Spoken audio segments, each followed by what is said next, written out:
Au gouvernement. La parole est à Monsieur Rémi Delatte. Merci, Monsieur le Président. Ma question s'adresse à Madame la ministre des Affaires sociales et de la Santé. La situation sanitaire liée à l'épidémie grippale est très préoccupante.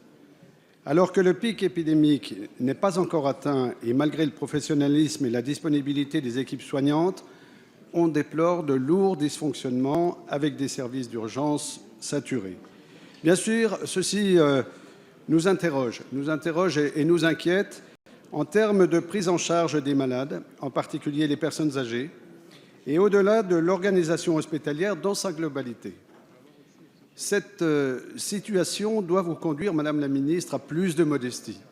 Vous qui vous glorifiez en permanence d'un bilan qui serait parfait. Ne vous en déplaise, Madame la ministre. Tout n'est pas parfait, non, tout ne va pas bien. Cette crise sanitaire est la révélation de vos échecs, en particulier la coopération publique-privée, le manque de considération pour la médecine de ville, qui soulagerait aujourd'hui avantageusement l'activité hospitalière, la prévention vaccinale. Le taux de vaccination grippale est en effet beaucoup trop faible, tant pour la population que pour les soignants. Non, tout ne va pas bien. Suite aux alertes de Santé publique France, vous n'avez pas anticipé une prise en charge à la hauteur de l'enjeu sanitaire que nous connaissons aujourd'hui. En effet, dès octobre 2016, Santé publique France a indiqué que le virus de la grippe 2016-2017 était de type H3N2, proche de celui qui a contribué il y a 2 ans à une surmortalité de 18 000 personnes. Madame la ministre, l'heure est grave. Comment allez-vous rassurer les Français qui ne comprennent pas cette situation d'une part et les médecins et soignants qui vivent très mal votre réaction tardive pour gérer cet épisode hivernal d'autre part? Merci. La parole est à Madame Marisol Touraine, ministre des Affaires sociales et de la Santé. Merci, Monsieur le Président, Mesdames, Messieurs les députés. Monsieur le député Rémi Delatte, c'est le 28 octobre dernier que le ministère de la Santé a activé la cellule d'urgence sanitaire pour faire face à la grippe.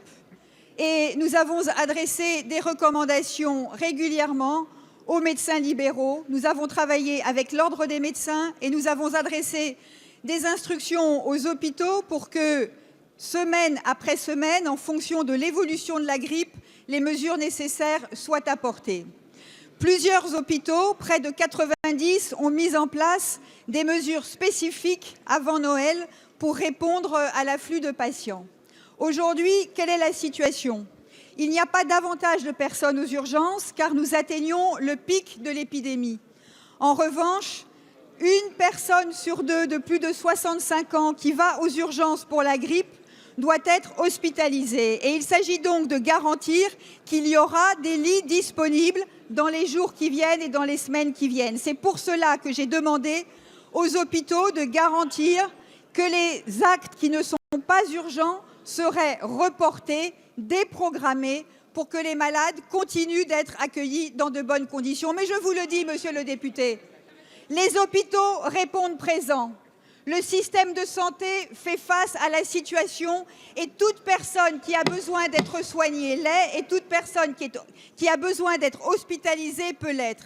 Et il faudra expliquer, Monsieur le député, comment, en supprimant 500 000 fonctionnaires, en faisant 20 milliards d'économies sur la santé et en supprimant des hôpitaux de proximité, alors que nous avons créé 31 000 postes de soignants dans les hôpitaux et investi 10 milliards d'euros dans les hôpitaux, il faudra expliquer aux Français, Monsieur le député, comment vous comptez améliorer leur santé.